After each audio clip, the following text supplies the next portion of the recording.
আহসান, আহসান আপনাকে যুক্ত করা হয়েছে। আপনি বলেন তাহলে। ভাই আমার কথা শোনা যাচ্ছে? হ্যাঁ, হ্যাঁ শোনা যাচ্ছে বলেন।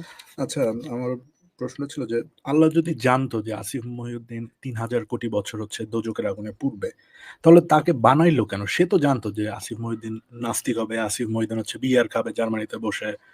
সে তো আগে থেকেই জানতো। শয়তান না হয় জানতো না। শয়তান তার রন্ধ্রে, রন্ধ্রে ঢুকে তাকে প্ররোচিত করেছে। কিন্তু সৃষ্টিকর্তা তো জানতো। তাহলে তাকে পাঠানোর উদ্দেশ্যটা কি? মানে এই পরীক্ষার তোর অ্যান্সার সে আগেই জানে। আচ্ছা, এই পরীক্ষার আপনি রেজাল্ট। এই হাদিসটা একটু আমাদেরকে একটু পড়ে শোনাবেন ভাই? আমাকে বলছেন? হ্যাঁ, হ্যাঁ, আহসান ভাই আপনি একটু যদি পড়ে শোনাতেন।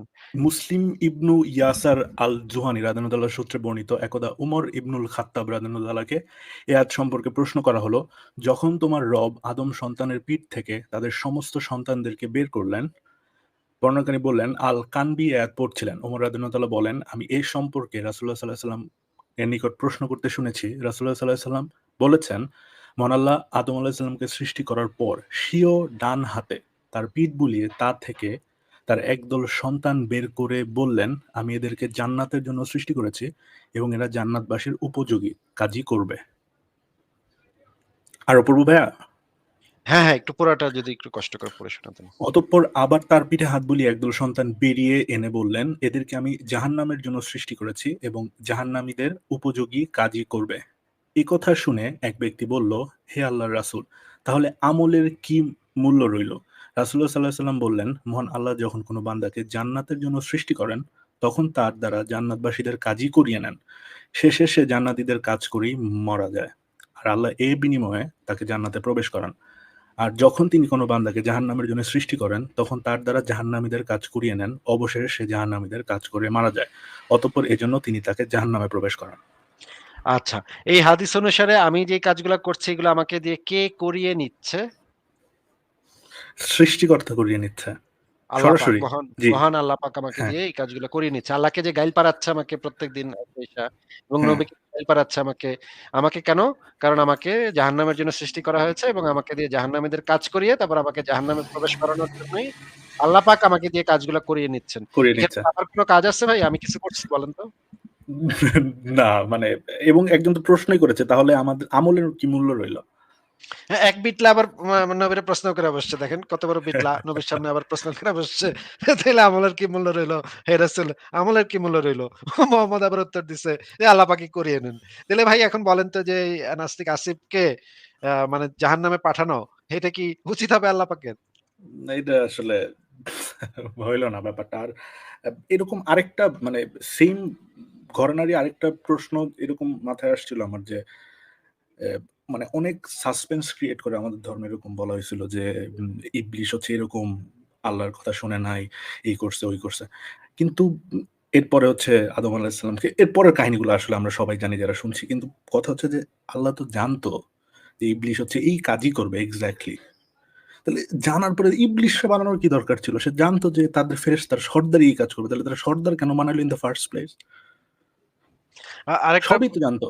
আরেকটা প্রশ্ন হচ্ছে যে এই ইবলিসের আগে তো কেউ ইবলিস ছিল না। তাহলে ইবলিসকে কে এই খারাপ কাজটা করতে ইবলিসকে কে প্ররোচনা দিল? মানে এক্সাক্টলি তখন ছিলই তো না। প্ররোচনা তো আসছেই হচ্ছে শয়তানের আমরা মাধ্যমে আমাদের মধ্যে। আমরা তো না হয় করি হচ্ছে গিয়ে আ পা মানে শয়তান আমাদেরকে প্ররোচিত করে দেখে আমরা করি। কিন্তু ইবলিসকে কে প্ররোচিত করলো? এখন এই বিষয়টা কিন্তু কোরআনে বলে দেয়া আছে যে ইবলিসকে আসলে কে পথভ্রষ্ট করেছিল সেটা যদি আমরা একটু দেখে নেই। এই আয়াতটা যদি একটু দাঁড়ান একটু বড় করি তাহলে দেখতে পাবেন। এই কোরআনের এই আয়াতটা এটা হচ্ছে সূরা আরাফের ১৬ নম্বর আয়াত। এখানে একটু পড়েন তো ভাই এখানে কি লেখা বাংলা অনুবাদটা পড়েন তো। ইবলিস বলল, "আপনি যে আমাকে পথভ্রষ্ট করলেন, এ কারণে আমিও শপথ করে বলছি আমি আপনার সরল পথে অবশ্যই ওঁৎ পেতে বসে থাকব।" ও তার তাইলে মানে হচ্ছে, তার মানে ইবলিসকে কে পথভ্রষ্ট করছিল? ইবলিস তো এটা সৃষ্টিকর্তাকে উদ্দেশ্য করে বলতেছে যে আপনি আমাকে পথভ্রষ্ট করলেন। তাহলে ভাই মানে ইবলিসকে পথভ্রষ্ট করার জন্য কে দায়ী হইল তাইলে? এবং বিষয়টা তো ঝামেলা আচ্ছা হয়ে গেল। আরেকটা জিনিস আমরা দেখি এই হাদিসটা যদি একটু পড়ে শোনাইতেন। আবু কামিল রাদিয়াল্লাহু খালিদ হাজ্জা রাদিয়াল্লাহু বললেন, আমি হাসান রাদিয়াল্লাহু জিজ্ঞেস করি এ আয়াতের অর্থ কি? যেখানে বলা হয়েছে, শয়তান তোমাদের কাউকে গুমরাহ করতে পারবে না। তবে যে জাহান্নামে যাবে তিনি উম তার কথা স্বতন্ত্র। তিনি বলেন, অবশ্যই শয়তান তার গুমরাহির ফাঁদে তাকেই আবদ্ধ করবে যার জন্য আল্লাহ জাহান্নাম ওয়াজিব করেছেন। ওয়াজিব করেছেন ওয়াও! মানে আল্লাহ পাক যার জন্য জাহান্নামটাকে ওয়াজিব করেছেন মানে নির্ধারণ করেছেন, আ শয়তান শুধু তাকিই গুমরাহ করতে পারে নাকি? তার মানে হচ্ছে এটা হচ্ছে প্রি-ডেস্টিনড, আগে থেকেই নির্ধারিত আসলে। আল্লাহ যাকে যার জন্য জাহান্নাম ওয়াজিব করেন নাই, তাদেরকে তো আর শয়তান গুমরাহ করতে পারে না। তাদেরকে চেষ্টা করলেও শয়তানের তো ক্ষমতাই নেই, তাই না? না, ওয়াও! তাহলে তো সবকিছু পরিষ্কার হয়ে গেল মনে হয়। পরিষ্কার হয়ে গেল। আসিফ ভাইয়া, আল্লাহ যদি মানে প্রি-ডেস্টিনড করে থাকে সবকিছু, মানে প্রি-প্ল্যান করে থাকে আগে থেকেই, তাহলে তো এখানে মানুষের কোনো ফেয়ার ট্রায়াল এর কোনো অপশন নেই, তাই না? যেমন ধরেন যে আল্লাহ যে এই যে যাদেরকে তৈরি করেছে, যারা মানে আল্লাহর কথা শুনবে না, তারা যদি মানে মরার পরে ওই কিয়ামতের সময় তাদের তো কোনো মানে ফেয়ার ট্রায়াল হবে না। কারণ ওদেরকে তো আল্লাহ ওভাবেই মানে কাজ করার জন্য তৈরি করেছে। তাহলে এটা কি পুরোটাই আল্লাহর মানে দোষ না? এখানে তো মানুষের কোনো দোষ হওয়ার কথা না। মানে এই মিথোলজিক্যাল এই যে গল্পগুলা, মিথোলজির এই গল্পগুলা তৈরি করতে এই প্রাচীনকালের মানুষগুলা বোঝে নাই যে কোন জায়গা দিয়ে যে কি ফাঁক রয়ে গেল। এখন এসে আমরা তো ওই সময়ও কেউ বুঝছে। ওই সময়ও কেউ বুদ্ধি মানে পংটা কেউ ছিল। তারা নবীরে পংটা প্রশ্ন করছে। কিন্তু সেই সময় আসলে নবীগুলা তো বেশিরভাগই তো একটু অশিক্ষিত মূর্খ ছিল। ওরা এগুলা বোঝে নাই যে কোথায় ফাঁক-ফোকর রয়ে যাচ্ছে গল্পের ভিতরে। এখানে যে এত বড় ফাঁক, এত বড় যে একটা মানে গ্যাঞ্জাম, হ্যাঁ? এই তাকদীর যদি এটা সত্য হয় তাইলে যে আর আমাদের কোনো কর্মকাণ্ডের যে কোনো ইয়েই থাকে না। মানে ন্যায় বিচারের জন্য কোনো কনসেপ্টই আর থাকে না। তো এটা বুঝে নাই তারা।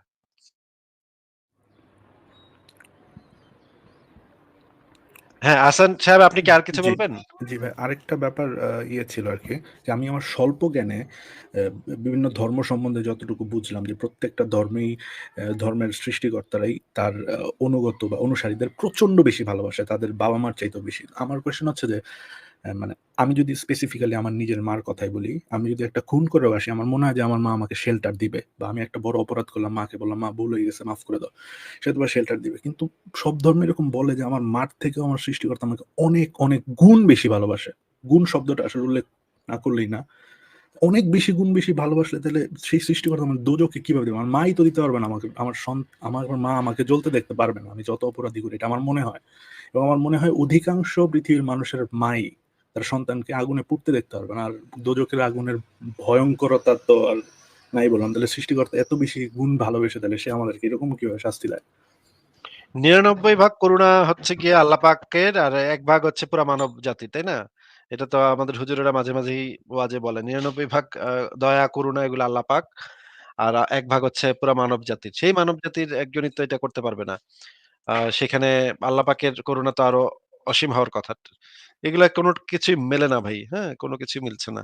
এবং সেই আল্লাহ পাকই আবার কাফের-টাফের মাইরা একাকার করার জন্য বারবার মানে দিচ্ছে যে, "তোরা কাফের মার, তোরা কাফের মার।"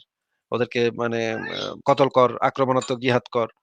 এগুলার মানে অর্থ কি সেগুলা তো মুমিনরাই ভালো বলতে পারবে। আহসান ভাই আপনার কি আর কোন স্পেসিফিক প্রশ্ন আছে? উম একটা বড় ভাই কিছুক্ষণ আগে মানবিকতা নিয়ে একটা কথা বলতেছিল যে এই কিছুক্ষণ আগে বলতেছিলেন, ফিয়ার দিয়ে ডিক্টেট করা কি ভাই আসলে মানবিক? আমরা তো যত বেশি সিভিলাইজড হইছি আমরা দেখছি যে মানে ফেয়ারলেস জিনিসপত্র। তুমি পড়ালেখা যদি না করো আগে হচ্ছে বেত দিয়ে পিটাইতো। আস্তে এই জিনিসগুলো কমতেছে। ভালোবাসা দিয়ে বা যত্ন করে আমাদেরকে কোনো কিছু আদায় করার ব্যাপার আসতেছে। কিন্তু ফিয়ার দিয়ে কেন ডিক্টেট করতে হবে আসলে? মানে সব ধর্মেই মানে কিছু না পারলেই একটু থেকে একটু পান থেকে চুন খসলেই প্রচন্ড ভয়ানক শাস্তি। হ্যাঁ, এগুলা তো এই হ্যাঁ, ফারাজ ভাই বোধহয় কিছু বলবেন। গড় তো মানে ইসলামিক গড় তো আগাগোড়াই হচ্ছে সেই ১৪০০ বছর আগের মরু ডাকাতদের মতোই, মানে মরু ডাকাতের চিন্তা ভাবনা বলাই। আপনি চিন্তা করেন আসিফ ভাই, গড আপনাকে দিচ্ছে, আপনাকে রিজনিং দিচ্ছে যে কেন গড একটার বেশি হইতে পারবে না, আল্লাহ একটা বেশি হইতে পারবে না। তার দেওয়া রিজনিং কি, যদি একটার বেশি একাধিক গড হইতো তাহলে তারা নিজেদের মতো মারামারি শুরু করে দিত। মানে গড নিজেই তো সিভিলাইজড না। গড গড এভিডেন্স দিচ্ছে সে কেন সিভিলাইজ না, সে কেন কারোর সাথে কোঅর্ডিনেশন করতে পারে না, কেন তার মারামারি করতে হবে। সো কি বলবো? তো এই গোবর গণেশ মার্কা আর্গুমেন্ট, তাও আবার কামিং ফ্রম গড, যে অ্যাবসলিউটলি পারফেক্ট বিং, তার মধ্যে কোনো কমতি নাই, তার মধ্যে কোনো তার মধ্যে কোনো চাহিদা মাহিদা নাই, কিচ্ছু নাই, সে আরেকটা অ্যাবসলিউট পারফেক্ট বিং, তাকে সে সহ্য করতে পারবে না। তুই কেন পারফেক্ট, আমি আমি একা অ্যাবসলিউট, কেমনে এটা তো মানুষের কেমনে গুণ ভাই, জেলাসি। হ্যাঁ, সেটাই, গড নিজে তো সিভিলাইজড না। কিন্তু দেখেন যে এই যে ইসলামের যে গড, এই গডের কিন্তু রাগ, ক্ষোভ এবং হতাশা এবং শোক এগুলো সবই আছে। যেমন ধরেন একটা হাদিসে পাওয়া যাচ্ছে যে ওই যে কিয়ামতের ময়দানে আল্লাহ পাক প্রচন্ড রেগে থাকবেন। হ্যাঁ? রাগে তার মানে সেই সময় মুসা নবীর কাছে সবাই দৌড়ায় বলবে, "হ্যাঁ, মুসা নবী বাঁচাও, বাঁচাও, বাঁচাও।" মুসা নবী বলবে, "না, না, না, আল্লাহ অনেক রাইগা আছে আজকে। হ্যাঁ, আজকে আমি পারব না।" তারপরে যাবে ইব্রাহিমের কাছে, "ইব্রাহিম বাঁচাও, বাঁচাও, বাঁচাও।" ইব্রাহিম বলবে, "না, না, না, আমি আজকে পারব না। আজকে আল্লাহ অনেক রাইগা আছে, চেতে আছে।" হ্যাঁ? তারপরে ওই যে শেষে মোহাম্মদের কাছে যাবে, মোহাম্মদ গিয়া তখন আরকি ওকালতি করবে। আচ্ছা বুঝলাম ওই হাদিসে এটা বলা আছে। এটা দরকার হলে আমি আমার বের করে দেখাবো। এই হাদিসে স্পষ্ট লেখা আছে যে ঐদিন আল্লাহ পাক প্রচন্ড চেতা থাকবে, একদম রাগে। এখন রাগ হচ্ছে একটা মানবীয় অনুভূতি, তাই না? রাগ হচ্ছে গিয়ে মানুষের বিভিন্ন হরমোনাল কারণে হৃৎপিণ্ডের যে গতি আ এইগুলার কারণে বিভিন্ন মানুষের ভেতরে যখন এই জিনিসটা তৈরি হয়, হতাশা তৈরি হয় যে যেই জিনিসটা সে চাচ্ছে সেটা হচ্ছে না বা যেই জিনিসটা সে প্রত্যাশা করছে সেই জিনিসটা উল্টাটা হচ্ছে। এই রকমের ঘটনা ঘটলে মানুষের রাগ হওয়ার কথা। কিন্তু একটা all knowing being যে সমস্ত কিছু পুঙ্খানুপুঙ্খভাবে জানে, সে আবার রাইগা যাচ্ছে। মানে চিতা ফায়ার হয়ে আছে। এটা কিভাবে সম্ভব? ফারাজ ভাই কি বলবেন এটারে? সেটাই ভাই। আপনি অ্যাবসোলিউটলি জানেন এটাই হবে। এমন না যে এই ইনফরমেশনটা আপনার কাছে নতুন আসছে। আপনি আহ, একেবারে আগে থেকেই জানেন। মানুষ সৃষ্টি করা একদম আগে থেকেই জানেন যে অ্যাবসোলিউটলি এই জিনিসটাই হবে। যাই না বুঝে মানুষ বানায়, যখন আপনি দেখতেছেন তাদের বিচার করতে হবে, তখন আপনি রেগে যেতেছেন। It doesn't make sense at all. মানে 1400 বছর আগে ডাকাত টাকাতরা যদি গড সম্পর্কে ডিসক্রাইব করে, তাহলে তারা এই ধরনের স্টুপিড ডিসক্রিপশন দিবে, যেটা 2 মিনিট চিন্তা করলে বোঝা যায় যে কত স্টুপিড একটা ক্লেম এগুলা। যদিও কোনো প্রমাণ নাই, শুধুমাত্র ক্লেমই কতটা একটা স্টুপিড ক্লেম। যেমন ধরেন ফারাজ ভাই আমি একটা মানে মনে করেন একটা হুইস্কির গ্লাস কিনছি অনেক দামি এবং অনেক সুন্দর। এটা আমার খুবই ফেভারিট একটা গ্লাস। আমি একদম নিশ্চিতভাবে জানি যে কালকে সকাল ১০ টার সময় আমার ছেলেটা যখন খেলবে, খেলতে এই গ্লাসটারে ধাক্কা দিবে, গ্লাসটা মাটিতে পড়ে ঠাস করে ভেঙে যাবে। এই জিনিসটা আমি একদম হুবহু জানি। ঠিক ১০টা ৩ এ এই ঘটনাটা ঘটবে এবং এটা আপনি আমার জেনে বুঝে কিনছেন ওইটা। জেনে বুঝেই কিনছি। হ্যাঁ? আমি জানি যে এই ক্লাসটার আয়ু কালকে ১০টা ৩ মিনিট পর্যন্ত। এবং আমিও দেখতেছি যে বাচ্চাটা আমার ছেলেটা আমি ৯:৩০ থেকেই দেখতেছি আমার বাচ্চাটা খেলতেছে। আমি অপেক্ষা করতেছি কখন সে গ্লাসটা ভাইঙা ফেলবে। এবং গ্লাসটা ভাঙার সাথে মনে করেন আমি রাগে চিৎকার করে উঠলাম, "ওই তুই আমার গ্লাস ভাঙলি!" মানে এইটা কোন সেন্স মেক করে ভাই? এটার একটু ১ ডিগ্রি যদি আগায় না নাসিব ভাই, এখন যদি ওইটা তো আপনার একটা স্যাডিস্ট একটা একটা সাইকোটিক ক্যারেক্টার হিসাবে ইয়ে করে, আপনি যেভাবে ডিসক্রাইব করলেন ঘটনাটা, ওটাকে যদি আল্লাহর মতো ১ ডিগ্রি আগায় নেন, আপনি নিজে আপনার বাচ্চাকে দিয়ে যদি ক্লাসটা ভাঙায় নেন, সিদ্ধার্থকে নিয়েও যদি ক্লাসটা ভাঙায় নেন, আরে ভাই মাইরা দিছেন তো ভাই। এখন আরো খারাপ অবস্থা ভাই। কি আর করতে হবে? আপনি সিদ্ধার্থকে নিয়ে নিজে গ্লাসটা ভাঙায় নিয়ে তারপরে খেয়ে পাচ্ছেন, কত বড় সাহস ওই পোলা ভাঙছে গ্লাস। চিন্তা করেন আসিফ ভাই, কোন ক্যারেক্টারে ফেলায় সেখানে আপনাকে, আপনাকে আহ, কোন ক্যারেক্টারে ডিসক্রাইব করা হইলো। তারপরে যেমন ধরেন এই যে সাদ বিন মুয়াজ, হ্যাঁ? সেই যে বেটা বনু কুরাইজা গোত্রকে পুরা মানে এই বিচারের রায়টা দিছিল। ওই বেটা মরার পরে নাকি আল্লাহ পাকের আরশ মানে কাঁইপা উঠছে। হ্যাঁ? ওই বেটা মরার সময় নাকি আল্লাহ পাকের আরশ পর্যন্ত পুরা কাঁইপা উঠছে। এত আল্লাহ পাক এত শোকে শোকিত হইছে, বুঝছেন? ভাই আমার কথা হইলো ওই বেটারে মারছে কেডা?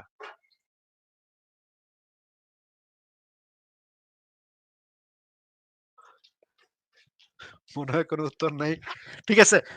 আহসান ভাই আপনি কি আর কোনো মানে বলবেন? একদম শেষ ছোট্ট একটা বিষয় ভাইয়া। ও সরি সরি আসিফ ভাই, আমি মনে মিউট করে বলতেছিলাম। আমি তো জানি ভাই, জন্ম মৃত্যুর একমাত্র মালিক হচ্ছে আল্লাহ নিজেই। আল্লাহ নিজেই মায়েরা নিজেই তার চেয়ার কাঁপাকাঁপি শুরু করে দিচ্ছে। না, মুমিনদের যুক্তি অনুসারে ওই ব্যক্তিকে শহীদি মর্যাদা দান করার উদ্দেশ্যে আল্লাহ পাক ইচ্ছাকৃতভাবে ওই ব্যক্তিকে মানে আহত করছে না? এটা না মানে মুমিনদের দাবি? হ্যাঁ ভাই, তো যদি ওইটা হয়ে থাকে তাহলে তো নিজেই এমন করে মাইরা নিজেই নিজের চেহারা তোলে ভাইব্রেটার রেখে নিজেই কাঁপাকাঁপি শুরু। I mean, what kind of stupid as God is it? এক্কেবারে রূপকথার গল্প এবং এগুলা যে হাসি আসে। ছোটবেলায় সিনেমা দেখতাম, সিনেমার ভিতরে মানে এই যে মনে করেন এখনো যদি আপনি পুরোনো দিনের দক্ষিণ ভারতীয় সিনেমা দেখেন দেখবেন যে হাসি আসবে। মানে এই কোরআন হাদিসের এগুলা পড়লে তার থেকে বেশি হাসি আসে ভাই। এই যে দেখবেন যে সাউথ ইন্ডিয়ান সিনেমার ভিতরে হৃৎপিণ্ড ছুঁড়া মারে। তারপর হৃৎপিণ্ড উড়ে গিয়ে ঢুকে যায়। হাসপাতালে উড়ে যায়, তারপর জায়গা মতো গিয়ে সেট হয়ে যায়। বুঝছেন? হ্যাঁ, এই হ্যাঁ, দেখছি ভাই, এসব কিছু দেখছি। আমি দেখছি এরকম একটা ভিডিও সাউথ ইন্ডিয়ান বেশ সিনেমা। বেশ বেশ ভাইরাল হয়েছিল ভাই, বেশ ভাইরাল হয়েছিল হ্যাঁ। ওটা। আবার ইসের মধ্যে হার্ট, বিশাল বড় এক হার্ট, মানে তার চেহারা থেকে বুক পর্যন্ত এত বড় একটা হার্ট, আবার ওটার মধ্যে লাইটিং মাইটিং লাগানো, মরিচ বাতি লাগানো।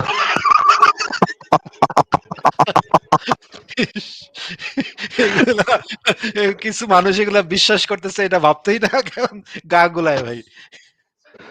মানে তা বোঝা যায় যে যারা এটা লিখছে, এই স্ক্রিপ্টটা যারা লিখছে, তারা এটা ফানি করার জন্য, এটা মানুষ যেন এটা নিয়ে কথা বলে, এটা নিয়ে যদি হাসি তামাশা করে, এই জন্য এটা লিখছে।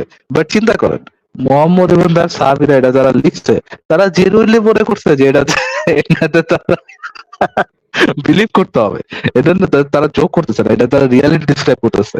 এন্ড দেন চিন্তা করেন ওই লেভেলের গরু গাথা যারা এটাকে সত্য মনে করে দিনের পথের দায়ী হয়ে প্রিচ করে যে কেন, কেন এটা কেন এটা reasonable? না, না রিজনেবল না। কেন এটা কি অন্ধবিশ্বাস Absolute করতে truth. হবে? এটাই এটা absolute truth. এটাকে অন্ধবিশ্বাস করতে হবে। যেটা বলা আছে সেটাই। ঠিক আছে হাসান ভাই, আপনি যদি আর কিছু বলতে চান বলেন তাহলে। একদম শেষ একটা বিষয় ভাই, লাস্ট এটা। সেটা হচ্ছে যে আমার ফ্রেন্ড গতকালকেই কোরআন যে আল্লাহর বাণী, এই আর্গুমেন্টে সে বলতেছিল যে কোরআনের ভবিষ্যৎবাণী করে, মানে করা আছে। এই প্রসঙ্গে সে বলছে যে আম কোরআনের নাজিল হইছে, ভাই আমি কারেক্ট মি ইফ আই রং, আমি ভুল বলতে পারি, আমি শুনে বলতেছি। সে বলতেছে হচ্ছে যে আবুল আহাব জীবিত থাকা অবস্থায় বলছে, কোরআনে বলা হয়েছে যে আবুল আহাব হচ্ছে গোল্লায় যাবে, সে হচ্ছে ধ্বংস হয়ে যাবে এবং সে দোজখে যাবে। কিন্তু এবং ভাই এই আয়াত এক নাজিল হওয়ার সেকেন্ড, পর এক সেকেন্ড। আমি যতদূর জানি যে আল্লাহ পাক যখন কোনো কিছু বলে হও, তাৎক্ষণিকভাবে সেই জিনিসটা হয়ে যায়। এটা আল্লাহ পাকের একটা সিফাত যে আল্লাহ পাক যখন কোনো কিছুকে বলে হও, সাথে, সাথে তাৎক্ষণিকভাবে সেই জিনিসটা হয়ে যায়। আসিফ তো ভাইয়া, আবু হাল তার মানে কি, মানে করোনা ভাইরাস কি আল্লাহ মানে বলেছে যে করোনা ভাইরাসকে যে তুমি হও, এজন্য করোনা ভাইরাস হয়েছে? সেটা সেটা হইতে পারে। কিন্তু আহসান ভাই যে এই যে কোরআনে যে এই সূরা লাহাবটা যে ধ্বংস হোক আবুল আহাবের হস্তদ্বয়, ধ্বংস হোক তার ব্লা, ব্লা, ব্লা স্ত্রীও খেজুর গাছের দড়ি পড়বে তার গলায়। হ্যাঁ, ভাই, বিপদ আপদের সৃষ্টিকারী আল্লাহ পাক না? হ্যাঁ, ওর করোনা ভাইরাস তো তাহলে আল্লাহ পাকেরই সৃষ্টি, আল্লাহ পাকেরই ইচ্ছা, আল্লাহ পাকেরই বানানো প্ল্যান। হ্যাঁ, সরি ওইটা আসলে ওইটা তো কিছু বলছেন। ওইটা তো মানে মুসলমানদের জন্য আল্লাহ পাকের নেয়ামত এবং কাফেরদের জন্য আযাব। ওইটাও হাদিসে বলা আছে। আহসান ভাই আপনাকে আমি যেটা জিজ্ঞেস করছি যে ওই আয়াতটা নাজিল হওয়ার সাথে, সাথে কি আবুল আহাবের হাত ২ টা খসে গেছিল নাকি ধ্বংস হয়ে গেছিল? আচ্ছা, না, না, এরকম কিছু হয় নাই। কিন্তু ওর আর্গুমেন্টটা ছিল যে যেহেতু ভবিষ্যৎবাণী করছে যে আবুল আহাব হচ্ছে শেষ পর্যন্ত দোজখেই যাবে বা তার পরিণতি খুব ভয়ঙ্কর। তাহলে আবুল আহাব যদি শুধুমাত্র মানে এই কাজটা করত যে আমি ইসলাম ধর্ম গ্রহণ ওয়েট, করলাম, ওয়েট, তাইলে ওয়েট, তো ওয়েট, কোরআন মিথ্যা ওয়েট, হয়ে ওয়েট, গেল। ওয়েট। ওই সময় সূরাটা নাজিলের সময়ের ঘটনাটা কি আপনি জানেন যে সেই না সময় ভাইয়া, না ভাই, আমি জানি না আবুল আহাব আসলে। ১ম এ মুহাম্মদকে কিছু অভিশাপ দিচ্ছিল। পরে মুহাম্মদও তাকে পাল্টা অভিশাপ হিসেবে এই সূরাটা বলছে, এই আয়াতটা বলছে, এই সূরার আয়াতগুলা বলছে। এইটা ছিল পারস্পরিক একটা সংঘাত। মানে পাহাড়ের উপরে উঠা মুহাম্মদ বলতেছিল, "হে কুরাইশরা, তোমরা কি জানো যে এই পাহাড়ের পিছনে একটা মানে সৈন্যদল লুকায় আছে, তোমাদের আক্রমণ করবে?" তখন ওরা বলল যে, "না, এটা তো আমরা জানি না। তুমি কি এটা বলতেছো? তাহলে তো আমাদের এখন ব্যবস্থা নিতে হবে।" তখন মুহাম্মদ বলল যে, "না, এর থেকে ভয়ংকর অবস্থা যে আল্লাহ পাক তোমাদের আযাব দিবে। কিয়ামত আসতেছে।" হ্যাঁ?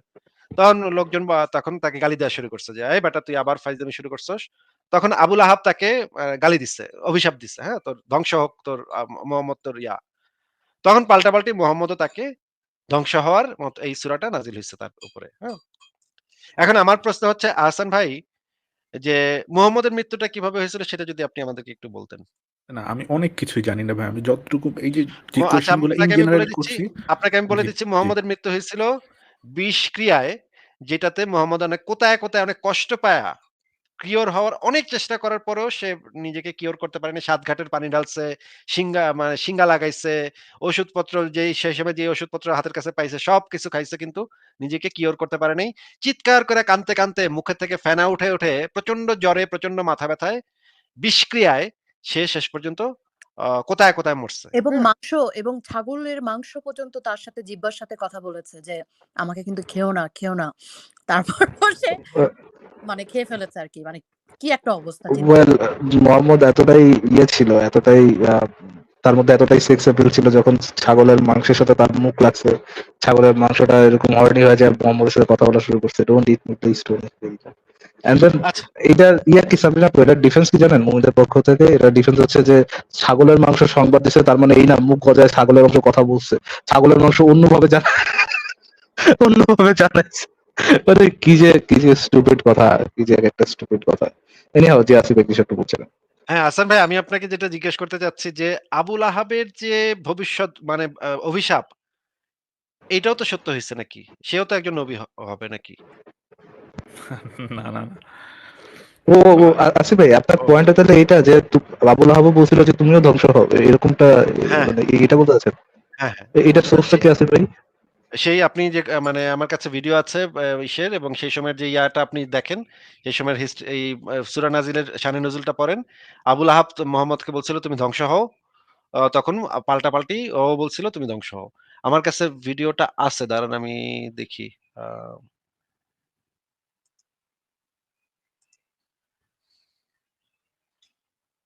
আচ্ছা একটু দেখেন, হ্যাঁ? দেখেন।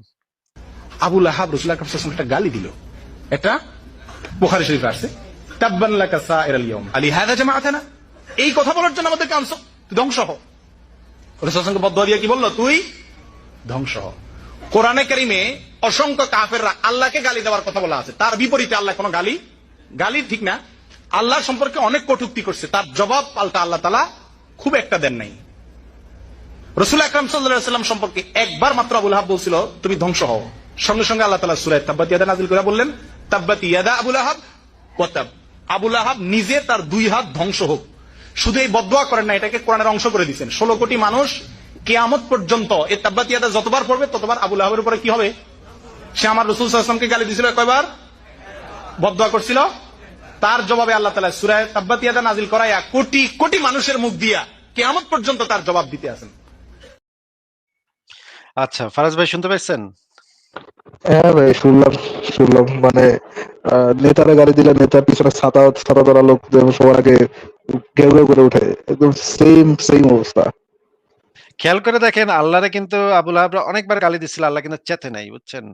নবীরে একবার গালি দিছে, আল্লাহ পাক কিন্তু চেইত্তা মেইত্তা ফায়ার। চিন্তা করছেন ভাই বিষয়টা? এটা খুবই, মানে এটা আমি চিন্তা করি না, এটা খুবই ইললজিক্যাল এন্ড ফানি একটা আল্লাহ স্টেটমেন্ট। মানে তারা তো ইসলামিক কালচারে এই যে গালি দিলে যে হত্যা করতে হবে বা গালি দিলে পিটাইতে হবে, এটাকে কিভাবে জাস্টিফাই করে আসিফ ভাই? যে নবীর তো সম্মান অনেক বেশি, অনেক সম্মান আমাদের সবার থেকে সবার অনেক বেশি, এই জন্য নবীকে যদি নবীর সাথে যদি কটূক্তি করা হয় তাহলে তাকে করাটা, তাকে হত্যা করাটা এটা জাস্টিফাইড। তারা তো এইভাবেই জিনিসটাকে জাস্টিফাই করার চেষ্টা করে আমাদের কাছে, তাই না আসিফ ভাই? হ্যাঁ, হ্যাঁ। এছাড়া তো অন্য কোনো রিজনিং নেই।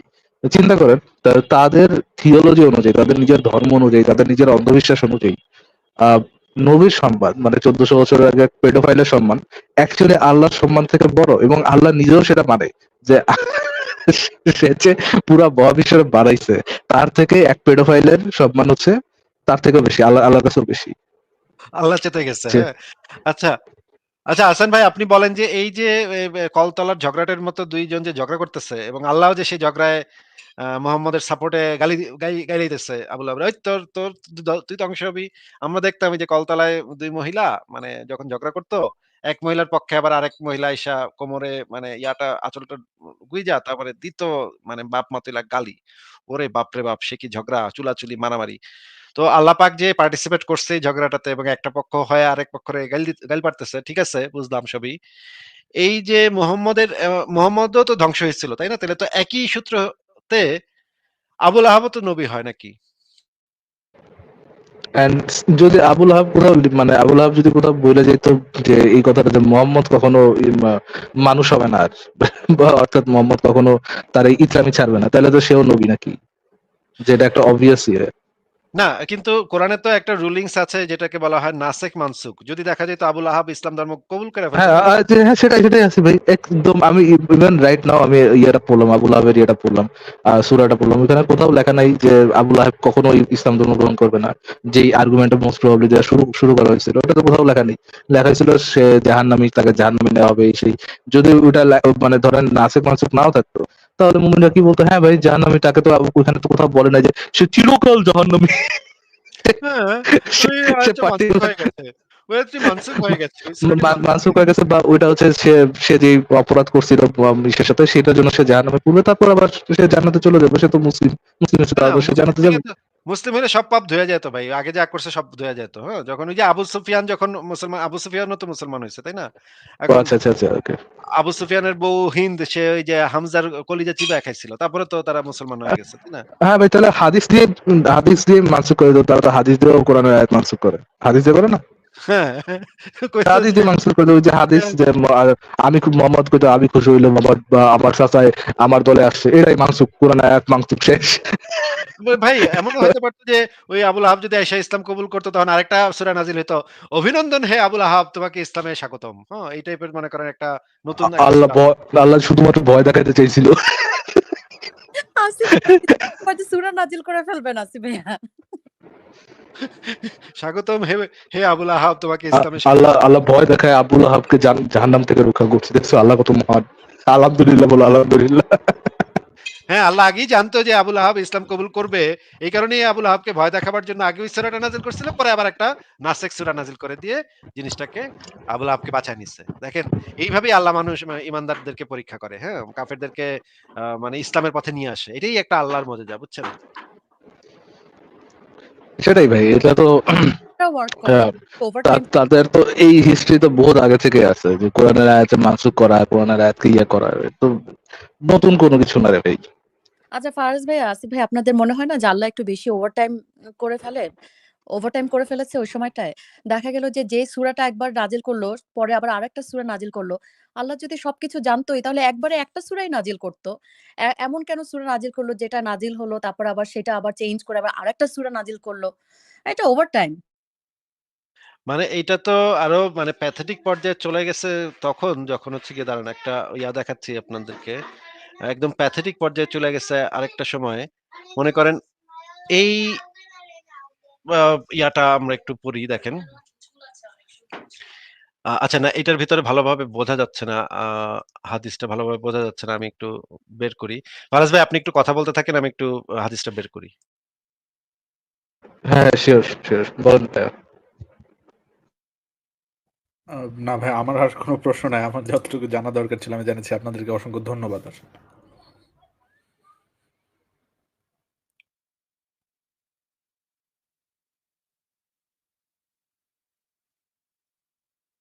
আচ্ছা হাসান ভাই, তাহলে আপনাকে বিদায় জানাই। আমরা ওই হাদিসটা নিয়ে একটু আলোচনা জি, করি। ভালো আপনাকে, থাকবেন। জি। আপনি ভালো থাকবেন। হ্যাঁ, ঠিক আছে। তাহলে আপনাকে বিদায় জানালাম। আমরা এই হাদিসটা নিয়ে আমরা একটু আলোচনা করি। এই হাদিসটা একটু ভালো করে পড়ার দরকার আছে।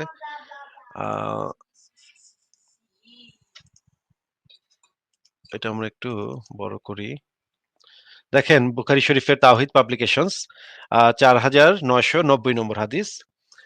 কোরআনে একটা আয়াত নাজিল হইল। হ্যাঁ? আয়াতটা অবতীর্ণ হলে নবী সাল্লাল্লাহু আলাইহি সাল্লাম বললেন, "যায়েদকে আমার কাছে ডেকে আনো এবং তাকে বলো সে যেন কাষ্ঠখণ্ড, দোয়াত ও কাঁধের হাড়", রাবী বলেন অথবা তিনি বলেছেন কাঁধের হাড় এবং দোয়াত নিয়ে আসে।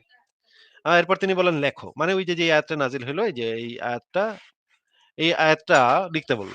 আয়াতটা কিন্তু নাজিল হয়ে গেছে কামসারা, কিন্তু এখন বলছে লিখতে। এমন সময় অন্ধ সাহাবী আমর ইবনু উম্মু মাকতুম নবী সাল্লাল্লাহু আলাইহি সাল্লামের পেছনে বসা ছিলেন। তিনি বললেন, "আমি তো অন্ধ, আমার ব্যাপারে আপনার কি নির্দেশ?" এই কথার প্রেক্ষিতে পূর্বোক্ত আয়াতের পরিবর্তে অবতীর্ণ হলো, "সমন্বয়ে সেসব মুমিন যারা বিনা নজরে ঘরে ঘরে বসে থাকে, বিনা ওজরে ঘরে বসে থাকে, এবং ওইসব মুমিন যারা আল্লাহর পথে নিজেদের জানমাল দিয়ে জিহাদ করে।" সূরা নিসা ৪ নম্বর সূরার ৯৫ নম্বর আয়াত। এই আয়াতটার ভিতরে একটা পরিবর্তন এসে গেল। এই আয়াতটা পরিবর্তন হয়ে যে, এই যে আয়াতটা হইলো যে সমন্বয়, মানে এই যে আ এই অংশটা এটার সাথে এড হইলো। আগের কথাটার পরিবর্তে এই আয়াতটা নাজিল হয়ে গেল। মানে পেছনে একজন অন্ধ সাহাবী মুহাম্মদকে বলল যে, "এইটা আমার ব্যাপারে কি? এইখানে তো আমার কোন কথা বলা নাই। এই যে এই আয়াতটা নাজিল হইছে সেটার ভিতরে তো আমার কোন কথা বলা নাই। আমার ব্যাপারে কি বিধান নবী?" তখন আবার সাথে সাথেই আয়াতটা পরিবর্তন কইরা নবী বলল যে, "এই লেখো, এইটা লেখো তাইলে। ওই আয়াতের পরিবর্তে এটা লেখো তাইলে।" ফারাজ ভাই, এই হাদিসটা কি আপনি বুঝছেন? হ্যাঁ, আপনার কথা বোঝা যাচ্ছে না ফারাজ ভাই। সাবরিনা আপু, আপনি কি আ আ হাদিসটা বুঝতে পেরেছেন? হ্যাঁ, আসিফ ভাইয়া, এটার বেসিক্যালি মানেটা হচ্ছে যে তার মানে এ এই যে, যে অন্ধ লোকটা মানে তার কথা তার আগে মনে ছিল না। অন্ধ লোকটা যখন তাকে রিমাইন্ড করে দিল, মানে সে তখন আরকি ভাবলো যে, "এ বাবা! এ তো এখন এর কথা তো লিখতে হবে। এটা এখন" আবার সে মডিফাই করল সেটা আরকি। তো সে যদি সব জানতো তাহলে তো মডিফাই করার দরকার হতো না। এই যে আগের ইসে বিনা ওজরে ঘরে বসে থাকে এই কথাটা ছিল না। হ্যাঁ? আগের আয়াতে যেটা ছিল সমন্বয়ে যেসব মুমিন ঘরে বসে থাকে ওইসব মুমিন যারা আল্লাহর পথে জানমাল দিয়ে জিহাদ করে। আগের আয়াতটা ছিল যে সমন্বয়ে যে সেইসব মুমিন যারা ঘরে বসে থাকে আর যারা আল্লাহর পথে জানমাল দিয়ে জিহাদ করে। তখন ওই খোঁচা দিয়ে বলল অন্ধ সাহাবীটা বলল তার তো একটা কারণ আছে। সে যে ঘরে বইসা আছে তার তো একটা কারণ আছে। তার তো একটা ভ্যালিড রিজন আছে যে সে তো অন্ধ। সে কেমনে জিহাদ করবে? তখন সেই বেটায় বলতেছে যে, হুজুর আমার ব্যাপারে কি? আমার ব্যাপারে কি নির্দেশ?" তখন আবার সাথে, সাথে নবী এই জিনিসটা এড করে দিল যে বিনা ওজরে ঘরে বসে থাকে। এই যে বিনা ওজরে যারা বিনা ওজরে এই শব্দটা যে এড হইল এটার সাথে, এটা কিন্তু আল্লাহ পাকে একটু আগে বুঝতে পারে নাই। বুঝতে না পেরে এটা পাঠায় দিছে। পাঠায় দেওয়ার পরে যখন অন্ধ সাহাবীরা যখন খোঁচা মারছে তখন তার ভিতরে আল্লাহ পাক বুঝতে পারল যে এই তো একটা জিনিস শব্দ বাদ পড়ছে। আচ্ছা ঠিক আছে এডিট কর। এডিট মার, ওইটারে এডিট মাইরা এটা ঢুকা। বিনা ওজরে। আ অন্ধ মানুষটার তো মানে কি বলবো জ্ঞান তো আল্লাহর চেয়ে অনেক বেশি তাহলে। আসিফ ভাইয়া? মানে এই সমস্ত টাউট বাটপারি মানে এত টাউট বাটপারি মানে আল্লাহ পাক কি এটা জানতো না যে এই অন্ধ সাহাবীর কথাটাও ইনক্লুড করতে হবে এটার সাথে? আল্লাহ পাক জানতো না অন্ধ সাহাবীর খোঁচা মারার পরে আল্লাহর মনে হইল? এটা তো একদম শুধু স্ট্রেইট টাউট শুধু তো বাটপারি। অন্ধ না আসিফ ভাইয়া, যারা অন্ধ ধরেন, যারা অনেকের তো পা নেই, তারপরে অনেকে মানে ধরেন কেউ ধরেন ইনজার্ড হলো, হ্যাঁ? সে হাঁটতে পারছে না। তার ২ টা পা কেটে ফেলা হয়েছে। অথবা যারা পা নিয়ে জন্মগ্রহণ করেনি, এরকম তো অনেক ডিসফর্ম মানে মানুষ জন্ম হয়। তো তাদের কথাও তো লেখা উচিত ছিল। হুম।